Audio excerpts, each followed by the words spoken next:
سلمان، تو از کی تا حالا قمار میکنی؟ خب که چی خاله؟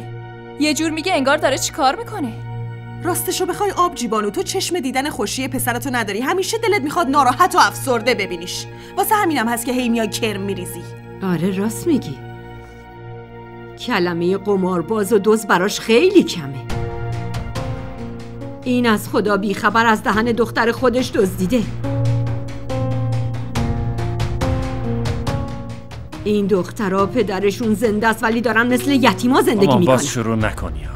برو بیرون دیگه. میدونم امروز از چیزی که میگم خوشت نمیاد، اما یه روز متوجه میشی که خیلی دیره که دیگه پشیمونی سودی نداره.